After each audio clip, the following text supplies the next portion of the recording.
Welcome back to the top of Hacker News, where we dive into the most fascinating, controversial, and impactful stories from the past week. I'm your host, and wow, what a week it's been.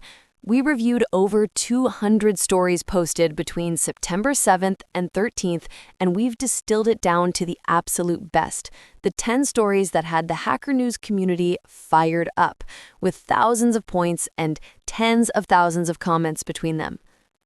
This week, we're seeing some massive themes emerge, from critical security failures that could affect billions of users, to heated debates about AI's role in our work, to Europe grappling with both digital privacy and energy policy.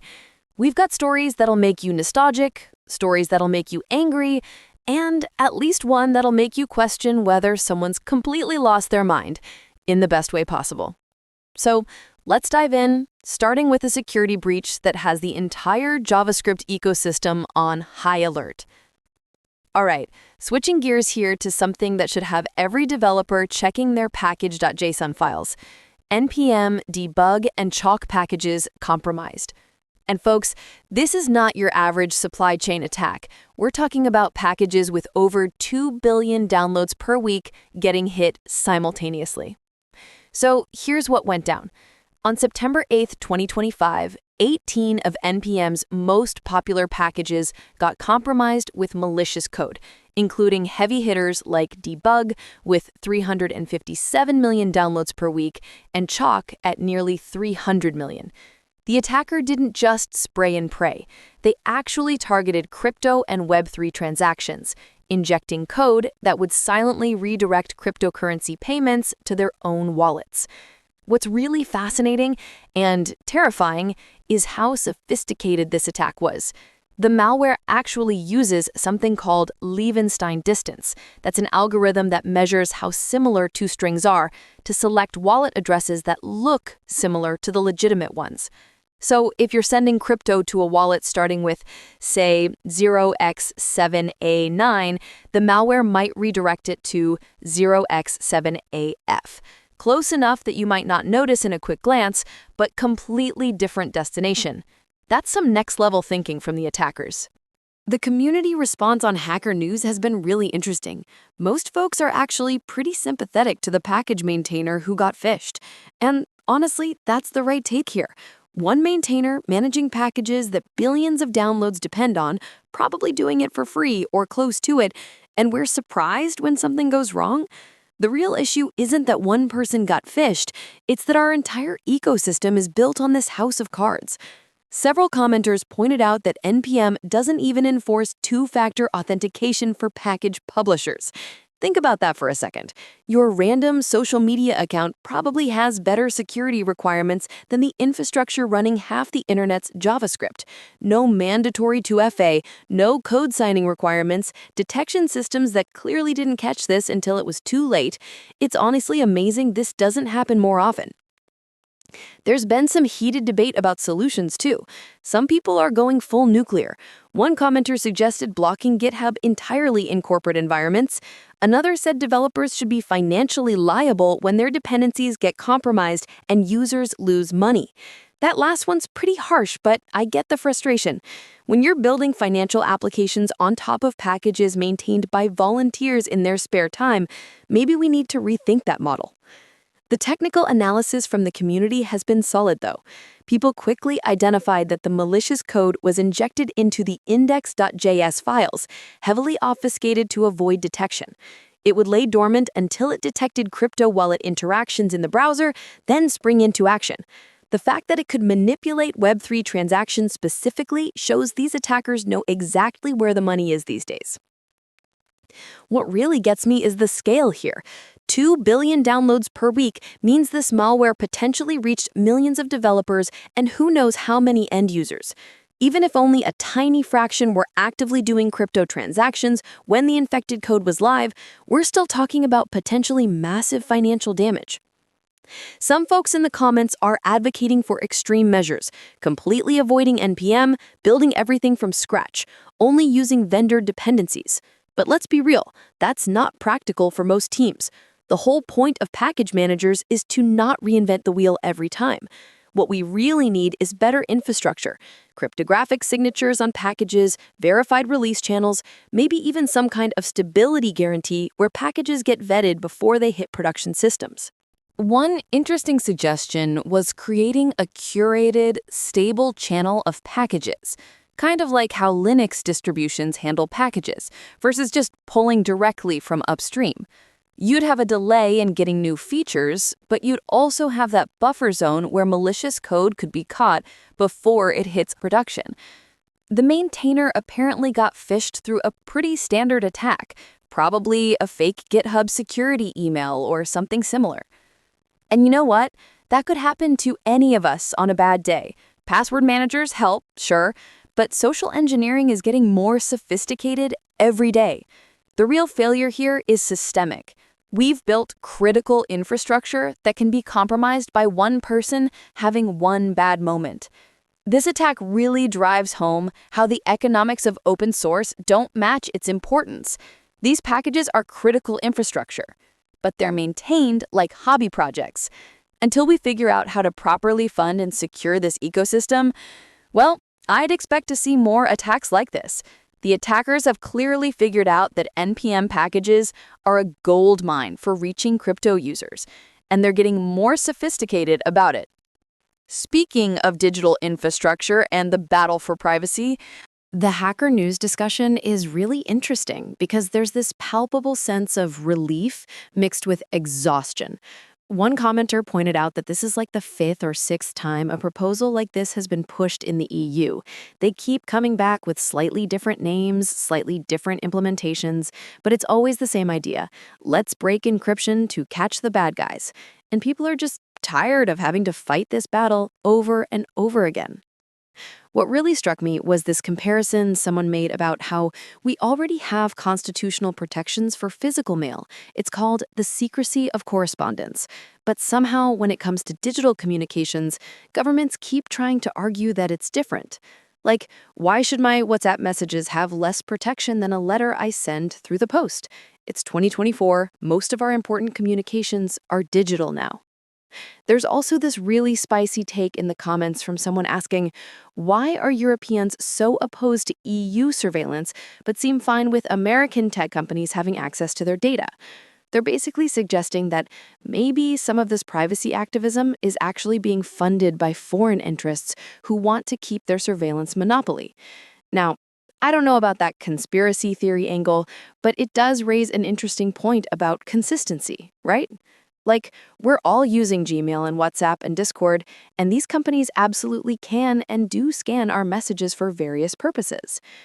But here's the thing that worries privacy advocates, and I think they're right to be worried. Germany's position might not be as solid as it seems. The comments are full of people saying, yeah, they blocked this time, but watch them come back with some compromise that still breaks encryption but sounds more reasonable.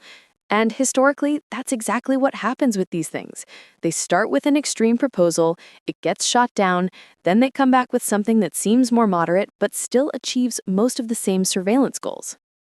One commenter brought up this FBI operation where they literally created a fake encrypted phone company called Anum to catch criminals, and they're using that as evidence that we need some way to deal with encrypted criminal communications. But the FBI already caught those people without breaking everyone's encryption. They did it through good old-fashioned undercover work. So why do we need to destroy privacy for everyone? The really frustrating part is that the people pushing these proposals never seem to engage with the technical reality that you can't create a backdoor just for the good guys. Once you break encryption, it's broken for everyone. Every authoritarian government, every criminal hacker, every corporate spy, they all get access too. It's not like you can create a magic key that only works when a judge says it's okay. And you know what really gets me? The discussion pointed out that this blocking minority is temporary. The political winds could shift, governments could change, and suddenly, ChatControl or something like it could be back on the table. Some commenters are calling for constitutional amendments to protect digital privacy, and honestly, that might be what it takes. Because right now, we're just playing whack-a-mole with these surveillance proposals, and eventually, one of them is going to slip through. Speaking of messages and security, let's talk about a company that's actually trying to protect your privacy rather than undermine it. Signal Secure Backups. All right, switching gears here. Let's talk about Signal Secure Backups, which just lit up Hacker News with nearly 1,000 points and over 400 comments. And honestly, this is one of those finally moments that's been years in the making. So Signal just dropped what might be their most requested feature ever, the ability to actually back up your messages securely. And I know what you're thinking. Wait, Signal didn't have backups before? Well, not on iOS, and the Android situation was, let's call it complicated. This has been a massive pain point for years. I mean, imagine losing your phone and poof, all those family photos, important documents, voice messages from loved ones, just gone forever. One commenter mentioned losing years of conversations when their phone died, and that's heartbreaking stuff. Here's how it works. It's completely opt-in, which is very Signal, right? They're giving you end-to-end encrypted backups that refresh daily. The free tier includes all your text messages, and this is where it gets interesting. 45 days of media. Want to keep those photos and videos from more than a month and a half ago? That'll be $199 a month, please. And yes, you heard that right. Signal now has a paid tier. Their first ever, actually. For an app that's been proudly free since day one, this is kind of a big deal. The community reaction has been, well, it's complicated. Some folks are like, finally, take my money, I've been wanting to support you anyway. Others are pretty frustrated, especially about the limitations. See, here's the thing that's really getting people worked up. You can only back up to Signal's servers. No iCloud, no Google Drive, no Dropbox, just Signal. And a lot of users are asking, quite reasonably, I think, why can't I just use the cloud storage I'm already paying for? One particularly frustrated commenter pointed out that they're already shelling out for iCloud storage, and now Signal wants another subscription on top of that. The cross-platform situation is another hot topic in the comments. Apparently, if you've ever tried to switch from iPhone to Android or vice versa with Signal, you know the pain. Your entire message history, gone. No way to transfer it. This new backup system might finally solve that problem, which would be huge for people who switch ecosystems. But here's something interesting from the discussion. Android users have actually had local backup options for a while. You could export your messages and manually manage them with third-party tools. It wasn't pretty, but it existed. iOS users, they've been completely out of luck until now. The pricing debate is fascinating too. $2 a month doesn't sound like much, but when you add it to all the other subscriptions we're juggling, it adds up. Plus, there's this philosophical question about what should be a core feature versus a premium add-on. Is keeping your photos for more than 45 days really a luxury feature? Some users are arguing that basic backup functionality should be completely free, especially for a privacy-focused messenger that positions itself as an alternative to WhatsApp and Telegram. What's really interesting is how this reveals Signal's sustainability challenge. They're a nonprofit, they don't sell ads, they don't harvest data. So where does the money come from? Up until now, it's been donations and grants. But as one commenter pointed out, maybe having optional paid features is actually better than the alternative, which could be no Signal at all if they can't keep the lights on. The technical implementation seems solid, though. The backups are end-to-end encrypted, which means Signal can't see your messages even in the backup. That's crucial for maintaining their privacy-first reputation. And the automatic daily refresh means you don't have to think about it. Once you set it up, it just works. Still, the limitations are real.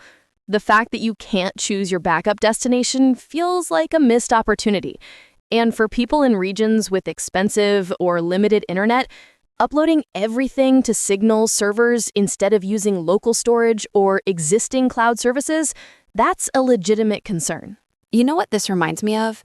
It's like Signal is trying to thread this really narrow needle between being sustainable, maintaining their privacy standards, and not alienating their user base. And based on those 440 comments, they've definitely stirred up some feelings. But at the end of the day, having imperfect backups is probably better than having no backups at all, especially when you're talking about irreplaceable memories and important conversations. Now, let's shift to how AI is transforming the way we work with code, both old and new. Using Claude Code to modernize a 25-year-old kernel driver. All right, switching gears here to something that really caught my eye today. Using Claude Code to modernize a 25-year-old kernel driver. This one pulled in over 900 points on Hacker News. And honestly, it's the kind of story that perfectly captures this weird moment we're in with AI and legacy code. So here's the setup. There's this hobbyist who recovers data from these ancient QIC-80 tape cartridges. We're talking 1990s technology here. And to read these tapes, they need this kernel driver called ftape that hasn't been touched since kernel 2.4. That's 2001, folks. The driver's been dead for over 2 decades. If you wanted to recover data from these tapes, you literally had to fire up CentOS 3.5 or some other museum piece of an operating system. But here's where it gets interesting. They used Claude Code to resurrect and modernize this abandoned driver. And I think this is fascinating on so many levels. First off, let's talk about these QIC-80 drives for a second, because they're actually a brilliant piece of engineering hackery. Instead of using expensive SCSI controllers, like most tape drives of that era, these things connected through your floppy disk controller. Yeah, the same controller running your 3.5-inch floppy drive. They'd sit right there on the same ribbon cable. It's this beautiful, cost-saving hack that made tape backup accessible to regular users, though it did limit you to a whopping 500 kilobits per second transfer rate. Not megabits, kilobits. So backing up anything substantial was basically an overnight affair. Now, the ftape driver got dropped from mainline Linux years ago, and you can understand why, right? How many people are still reading QIC-80 tapes? It's the classic maintenance burden versus user base equation. But, and this is the crucial but, for digital preservation and data recovery, this driver is absolutely critical. There's data trapped on these tapes that might be historically important, personally valuable, or legally necessary. What really struck me about the Hacker News discussion, though, was how positive everyone was about using AI for this kind of work. We're not talking about AI replacing developers here. We're talking about it as this incredible force multiplier.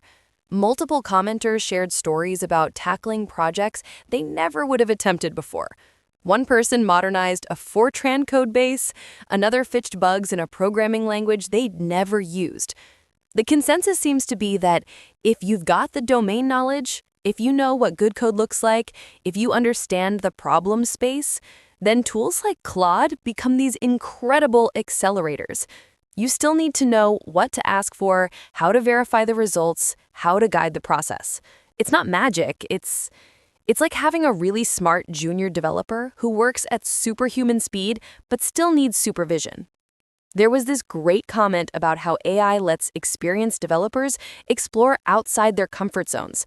Like, maybe you're a back-end engineer who suddenly needs to prototype a mobile app. Previously, you might have just said, "Not my area," and moved on. Now, you can actually take a crack at it. Of course, not everyone's on board with this AI revolution.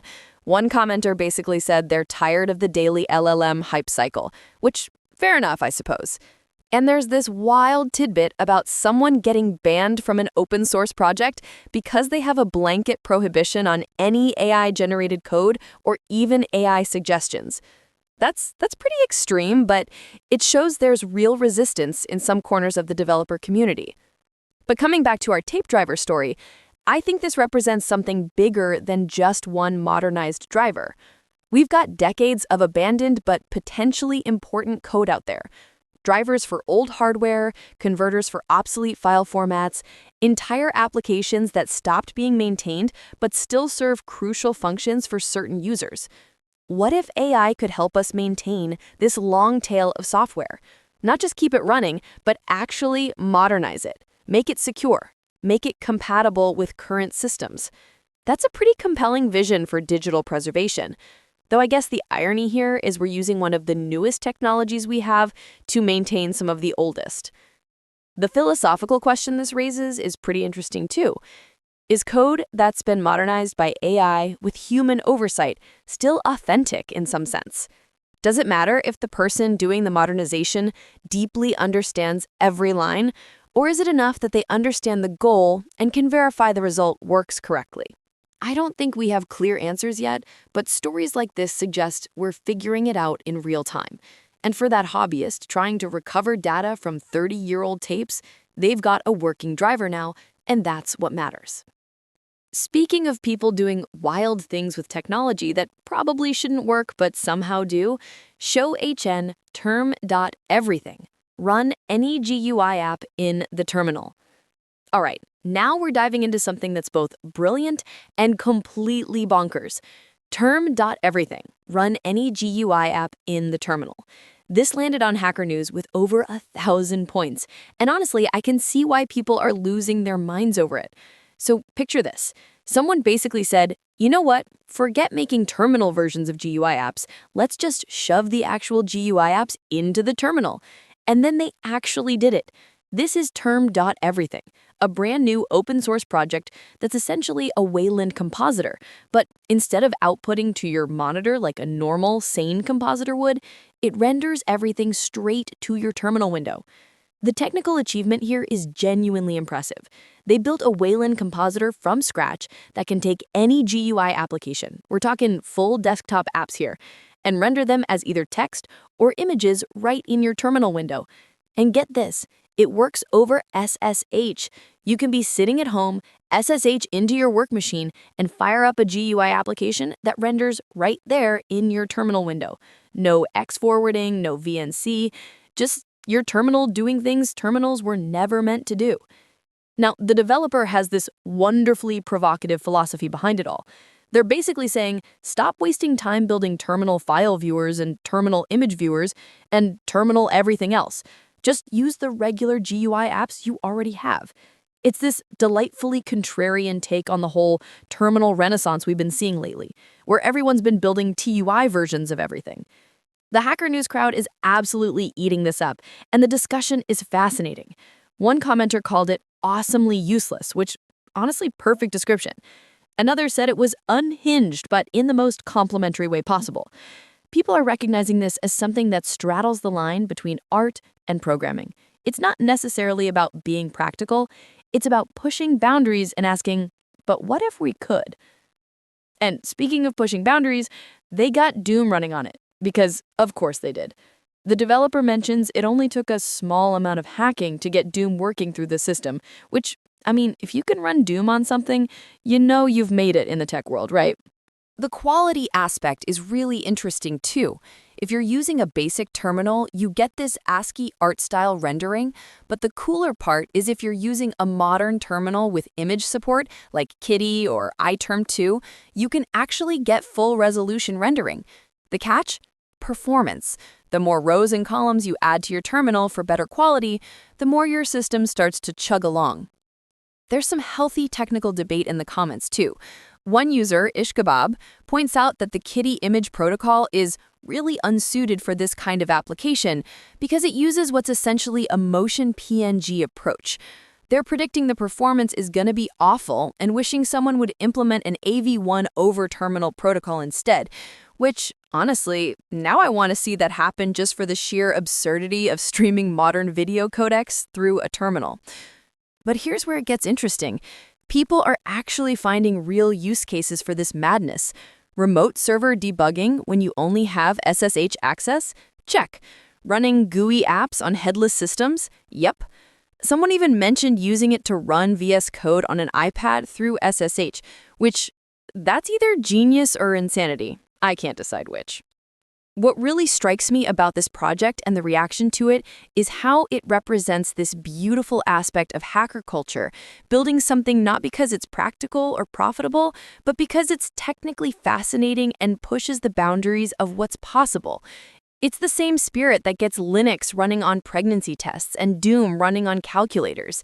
It's that same energy of taking technology and using it in ways it was absolutely never intended to be used, just to see if you can.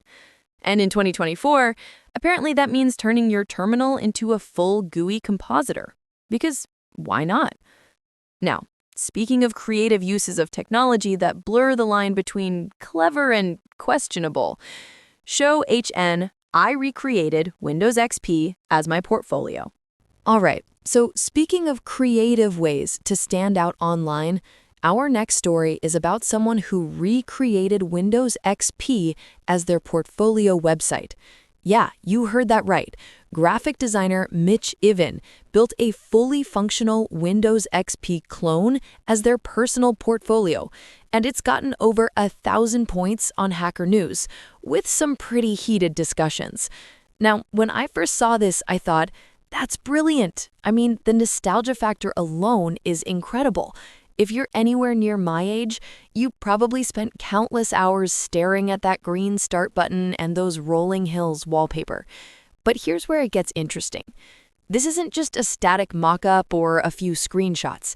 This is a full-on interactive experience with a boot sequence, login screen, taskbar with a working clock, and desktop applications that open up to show different portfolio sections.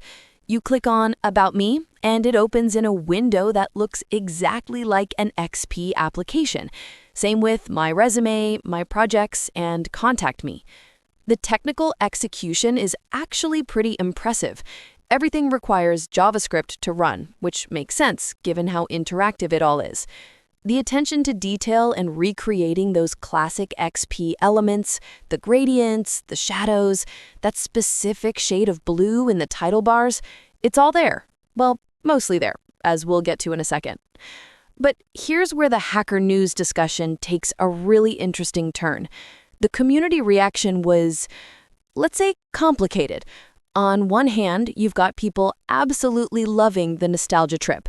One commenter mentioned that it actually runs smoother than real Windows XP did, which honestly, that's both funny and probably true.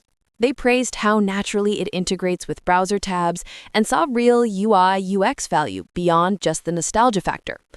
On the other hand, and this is where things got spicy, a lot of designers and developers started questioning whether this actually works as a portfolio. Think about it. If you're a graphic designer, your portfolio should showcase your design skills, right? Your creativity, your ability to solve visual problems, your unique aesthetic. By recreating Windows XP, you're essentially just copying Microsoft's design work from 20 years ago. Several commenters pointed out that they couldn't actually assess Mitch's real design abilities because nothing in the portfolio shows original design thinking. And then, oh boy, then came the revelation that really stirred things up. Turns out, Mitch used AI agents to code this whole thing. They admitted they had no prior coding experience and relied on AI to handle the technical implementation. Now, that's not necessarily a bad thing.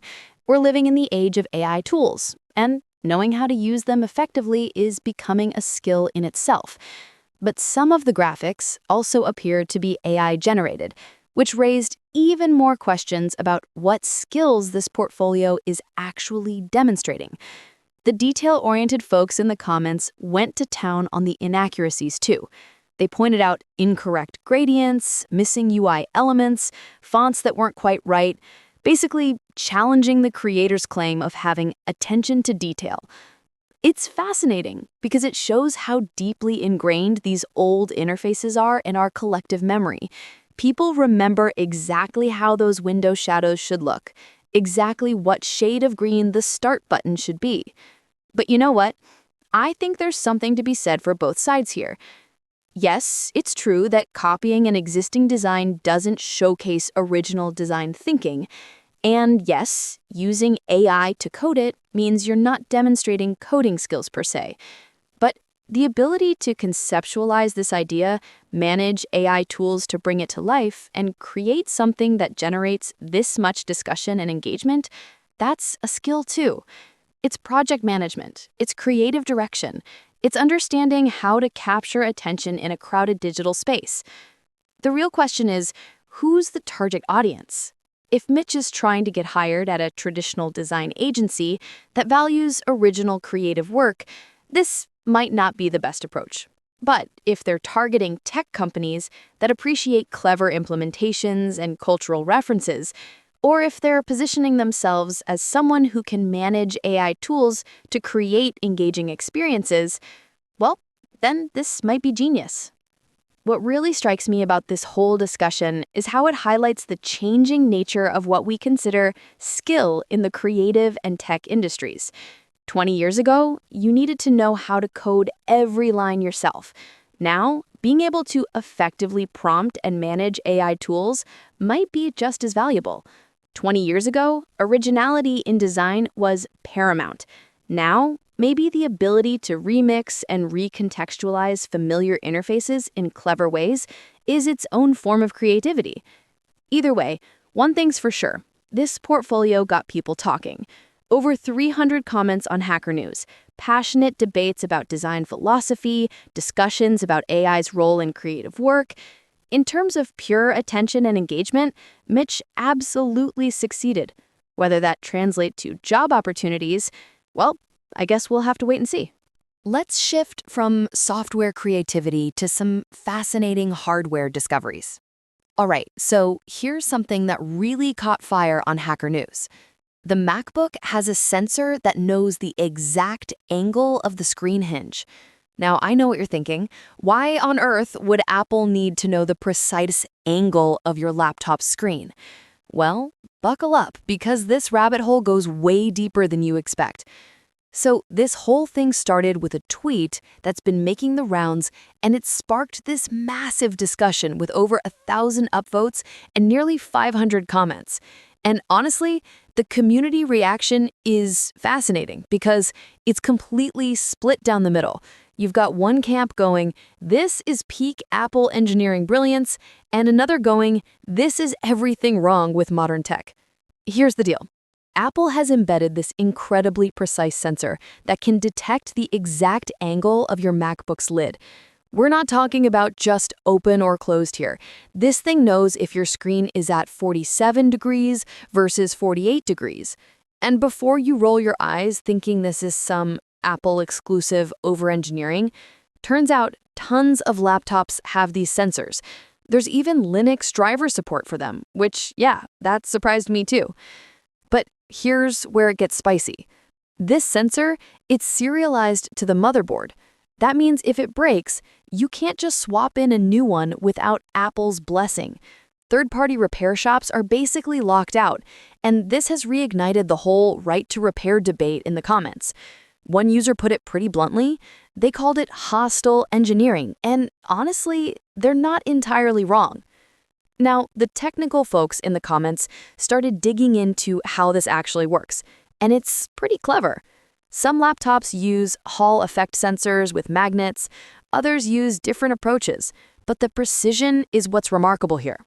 Android foldables have been using similar tech for their complex hinges, so there's definitely precedent for this kind of sensor being useful. What really got people's creative juices flowing, though, were the potential applications. Someone suggested using the lid angle to control volume. Imagine opening your laptop wider to turn up the music. Another person, and I love this, suggested turning it into a musical instrument, like a laptop theremin or something.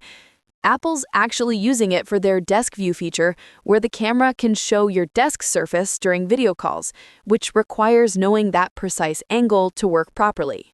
But here's the interesting counter-argument that emerged. While everyone's debating whether this is over-engineering, one commenter made a really solid point. They said Apple's philosophy has always been to pack in advanced sensors and hardware, even if they don't have immediate uses, because it enables future software features. Think about how the iPhone's accelerometer seemed unnecessary at first, and now it's essential for countless apps. Same logic here.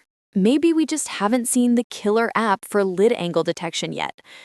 The repair restriction thing, though, that's where even the Apple defenders struggle to justify it. The sensor being serialized means that even if you're a skilled technician with the right parts, you literally cannot fix this without Apple's proprietary software tools. It's becoming a pattern. Displays, batteries, cameras, and now lid sensors all paired to specific logic boards. One commenter called it death by 1,000 serializations, and that really crystallizes the frustration.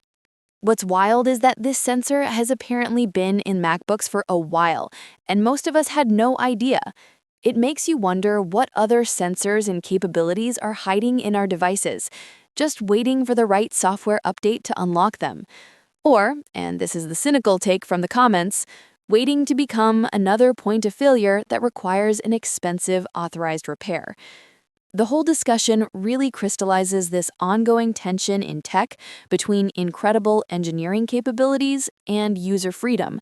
Yeah, it's amazing that Apple can detect the exact angle of your screen, but should that sensor really brick your repair options? It's the kind of question that doesn't have an easy answer, and judging by those 487 comments, the community's still fighting it out. Speaking of technology and its impact on our world, let's talk about something that's been shifting the landscape of European energy policy. EU court rules nuclear energy is clean energy. All right, switching gears here to talk about a major legal decision that's sending shockwaves through European energy policy. The EU court has officially ruled that nuclear energy is clean energy. And wow, this story just exploded on Hacker News with nearly 1,000 points and over 1,000 comments. Because this isn't just some bureaucratic footnote, this is potentially game-changing for how Europe tackles climate change. So here's what happened.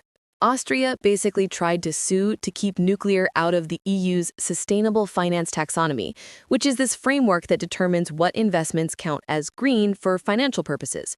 And the European Court of Justice, which is the EU's highest court, just told Austria, nope, nuclear stays in. They're saying nuclear meets all the scientific and environmental standards to be considered sustainable. What's absolutely fascinating here is watching this complete reversal happen across Europe in real time. I mean, Germany, which literally shut down its last nuclear plants just last year, is now having second thoughts. The Netherlands reversed their nuclear phase-out, Belgium extended their reactor lifespans, Switzerland's reconsidering their ban, Denmark's talking about new reactors, and get this, Italy, which banned nuclear after Chernobyl back in '87, is now saying, maybe we should reconsider. It's like watching dominoes fall, except these dominoes are decades of anti-nuclear policy just crumbling. And the speed is what gets me. We're talking about a 2-year period where the entire conversation has flipped. But here's where it gets really interesting. There's this massive generational split happening in the environmental movement. You've got young climate activists who are basically saying, look, we need every tool in the toolbox to fight climate change, and that includes nuclear. There's even this campaign called Dear Greenpeace, launched by youth activists trying to get the old guard environmentalists to change their minds. Meanwhile, Greenpeace Germany's executive director literally called this court decision a dark day for the climate. Think about that for a second. A technology that produces zero carbon emissions during operation is somehow bad for the climate? The cognitive dissonance is pretty striking. Now, the Hacker News discussion on this, man, it's spicy. You've got people diving deep into the economics, and there's this huge debate about whether nuclear is actually cost-effective. Some folks are saying nuclear is the cheapest option if you strip away all of the excessive regulations. One commenter argued that the regulatory burden is artificially inflated because regulators have no incentive to actually approve anything. Their job security comes from endless reviews and requirements, not from getting plants built. But then you've got others firing back saying, no way, nuclear is 5 times more expensive than solar and wind, even with storage costs included. The cost debate is, honestly, it's all over the map, and everyone's citing different studies and different assumptions. Here's something that caught my eye, though. Several commentators pointed out that this ruling doesn't just greenlight nuclear. It also classifies natural gas as clean under certain conditions, which, natural gas literally produces CO2 when you burn it. How is that clean? It feels like there's some political horse trading happening behind the scenes there. One commenter made this really provocative point that I keep thinking about. They suggested we should build wind and solar farms in Central Park or Hyde Park or other urban green spaces, just to make city dwellers confront the actual land use trade-offs involved. Because it's easy to say, just build more renewables when the wind farms are hundreds of miles away from where you live. But nuclear plants have this tiny footprint for the amount of energy they produce. The waste issue came up a lot too, predictably. Though interestingly, several people pointed out that we've essentially solved nuclear waste storage from a technical perspective. It's the political will that's missing. Finland's got their deep geological repository up and running. France reprocesses their waste. It's doable if countries actually commit to it. What really strikes me about this whole situation is how it reveals the messy reality of energy transition. You've got climate activists fighting other climate activists, you've got countries doing complete 180s on decades of policy, and you've got courts making decisions that classify both nuclear and fossil fuels as clean in the same ruling. It's not the neat, clear-cut narrative that either side wants to present. And honestly, the fact that this generated over 1,000 comments tells you everything about how divisive this still is. Even with a court ruling, even with the climate crisis breathing down our necks, we still can't agree on whether nuclear should be part of the solution. Though maybe, just maybe, that tide is finally turning in Europe.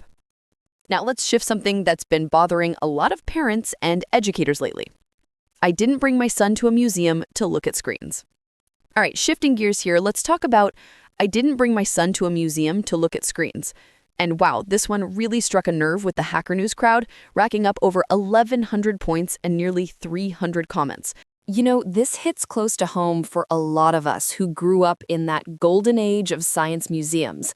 The author takes us back to the Franklin Institute in the 1980s, and man, the way they describe it, giant walk-through hearts you could actually climb inside, pendulums you could physically interact with, those hands-on physics demonstrations that just made everything click in your brain. And now, they visited recently with their kid, and it's basically become an arcade. Screens everywhere. Touchscreens replacing tactile exhibits, video game interfaces where there used to be actual physical science demonstrations. And here's what really gets me about this story. There's this NASA-experienced science writer who tried out one of these fancy new rocket design games at the museum, right? And when their rocket failed, the error message literally said it failed for reasons. For reasons! Can you imagine? Here you are trying to learn about aerospace engineering, and the educational software can't even tell you what went wrong. It's like, what's the point? The author makes this brilliant observation that I think cuts right to the heart of it. They're saying, look, we already have screens at home. Kids have iPads, they've got computers, they're surrounded by digital interfaces every single day. When you take your kid to a science museum, you're specifically trying to give them something different, something they can't get from YouTube or an app. You want them to feel the weight of a real pendulum, to understand momentum by actually pushing something heavy, to walk through a giant model of a heart and understand how blood flows through chambers they can physically stand inside. And the community discussion on this, it's fascinating because you've got all these perspectives coming together. Museum professionals are chiming in saying, look, you don't understand how expensive it is to maintain physical exhibits. And they're not wrong. One commenter pointed out that interactive physical exhibits need to be built like bomb shelters, basically, because kids are going to pound on them 8 hours a day, every single day. They break constantly. They need specialized parts that might not even be manufactured anymore. Meanwhile, a touchscreen, when it breaks, you just swap it out for another one. But then you've got parents and educators pushing back hard, saying this completely misses the point of what makes museums special. There's something called embodied learning. It's this idea that we learn differently, more deeply when our whole body is involved in the experience. You can watch a video about pendulums all day long, but until you've actually felt that resistance, that momentum, your brain processes it differently. What's really interesting is how this reflects a broader pattern we're seeing everywhere. Schools are pushing iPads on kindergartners, libraries are replacing book sections with computer labs. There's this assumption that digital automatically equals better, more modern, more engaging. But the evidence, it's just not there. In fact, multiple commenters shared stories about taking their kids to these modernized museums and watching them get bored within minutes of the screen-based exhibits, while the few remaining physical exhibits had lines of kids waiting to try them. Now, to be fair, there were some defenders of technology in museums, and they made some valid points. The Chicago Museum of Contemporary Art has this installation called Blue Paradox that apparently is just mind-blowing, using digital projection in a way that creates an experience you literally couldn't have any other way. And screens can be incredibly useful for accessibility, providing information in multiple languages, showing historical footage that brings context to artifacts, that sort of thing. But I think the key distinction here is between using technology to enhance an experience versus using it to replace an experience. When you're using a screen to show something that would otherwise be impossible to show, like the surface of Mars, or inside a living cell, or historical events, that's adding value. But when you're replacing a working model of a steam engine with a touchscreen animation of a steam engine, you've fundamentally changed what the museum is offering. One commenter made this point that really stuck with me. They said museums used to be places where you could see and touch things that were too big, too expensive, or too specialized to have at home. Now they're becoming places where you interact with screens that are worse than the ones you have at home.